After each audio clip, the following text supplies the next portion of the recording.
بسم اللہ الرحمن الرحیم۔ السلام علیکم دوستو۔ خون کی کمی سے مراد خون میں ہیموگلوبن کی کمی ہے۔ اسے سمپل لینگویج میں سرخ ذرات کی کمی کہا جاتا ہے۔ بلڈ میں ریڈ سیلز ایک خاص مقدار میں موجود رہیں تو اسے صحت مند کیفیت کہتے ہیں۔ انسانی امراض میں خون کی کمی ایک عام مرض ہے۔ ہماری آرٹریز اور وینز میں دوڑنے والے خون کی کم و بیش آدھی مقدار ریڈ بلڈ سیلز پر مشتمل ہوتی ہے جو آکسیجن لیے ہوئے ہوتے ہیں۔ روزانہ تقریباً 100 ملین بلڈ سیلز ہڈیوں کے گودے بناتے ہیں۔ ان کی تشکیل کے لیے iron, proteins, vitamins, folic acid اور وٹامن B12 کی ضرورت ہوتی ہے۔ ان ضروری اجزاء میں آئرن اور پروٹینز ریڈ بلڈ سیلز یعنی ہیموگلوبن کی تیاری میں ناگزیر ہیں۔ ہمارے بلڈ سیلز کی عمر تقریباً 120 دن ہوتی ہے۔ ان کے خاتمے پر نیو سیلز ان کی جگہ لے لیتے ہیں۔ ایک صحت مند انسان کے 100 ml خون میں 15 گرام ہیموگلوبن ہونا چاہیے۔ دوستو اب جان لیتے ہیں کہ انیمیا کے کازز کیا ہو سکتے ہیں اور اس کے سمٹمز کیا ہیں۔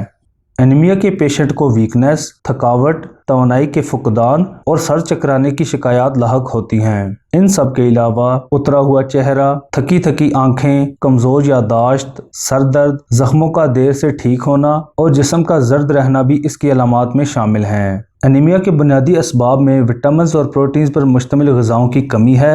معدے میں ہائیڈروکلورک ایسڈ کی کمی پیدا ہو جائے تو بھی انیمیا لاحق ہو جاتا ہے، کیونکہ ہائیڈروکلورک ایسڈ آئرن اور پروٹینز کو ہضم کرنے کے لیے بہت ضروری ہوتا ہے۔ اس کے علاوہ آنتوں میں پیٹ کے کیڑوں کی موجودگی بھی ایک بنیادی وجہ ہو سکتی ہے۔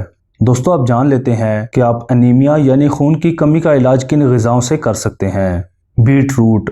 انیمیا کے علاج میں چقندر بہت مفید رہتے ہیں۔ چقندر کے جوس میں potassium, phosphorus, calcium, sulphur, iron, iodine, copper, proteins اور وٹامن B12 پائے جاتے ہیں۔ چونکہ اس میں آئرن کی مقدار زیادہ ہوتی ہے اس لیے یہ ریڈ بلڈ سیلز بنانے میں مدد دیتا ہے۔ چقندر کا جوس قوت مدافعت بڑھاتا ہے اور انیمیا کا ایک ثابت شدہ علاج بھی ہے۔ فینوگریک۔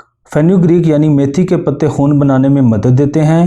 لڑکیوں کو انیمیا سے نجات کے لیے میتھی کے پتوں کا سالن ضرور استعمال کرنا چاہیے۔ میتھی کے بیج بھی آئرن کا بہت اچھا سورس ہیں، اس لیے خون کی کمی کو دور کرنے کے لیے انہیں بھی استعمال کرتے رہنا چاہیے۔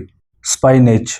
پتوں پر مشتمل یہ سبزی آئرن فراہم کرنے میں لاجواب ہے۔ پالک ہضم ہونے کے بعد ہیموگلوبن کی تشکیل میں مدد دیتی ہے۔ یہی وجہ ہے کہ یہ خون کی تعمیر کے لیے مفید ہے اور اس کے علاوہ یہ قوت مدافعت بڑھانے میں بہت مددگار ثابت ہوتی ہے۔ سویابین۔ آئرن کا عنصر رکھنے میں سویابین کا شمار بہترین غذاؤں میں ہوتا ہے۔ چونکہ خون کی کمی کے شکار پیشنٹس کا ڈائجسٹو سسٹم بھی ویک ہوتا ہے، اس لیے انہیں سویابین ہلکی صورت میں کھلاتے رہنا چاہیے۔ بالخصوص سویابین کا ملک نکال کر دینا چاہیے کیونکہ یہ آسانی سے ہضم ہو جاتا ہے۔ آمنڈ۔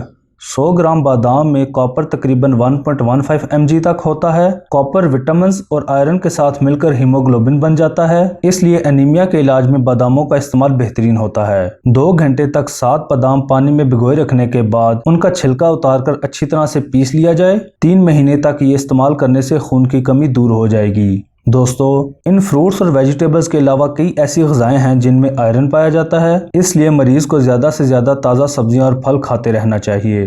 ہماری دعا ہے اللہ پاک آپ کو اور ہمیں اپنی حفظ و امان میں رکھے۔ ہمارے چینل کو سبسکرائب کرنے کے ساتھ ساتھ اس ویڈیو کو لائک اور شیئر ضرور کیجیے گا۔ ملتے ہیں اپنی نئی ویڈیو کے ساتھ، تب تک کے لیے اللہ نگہبان۔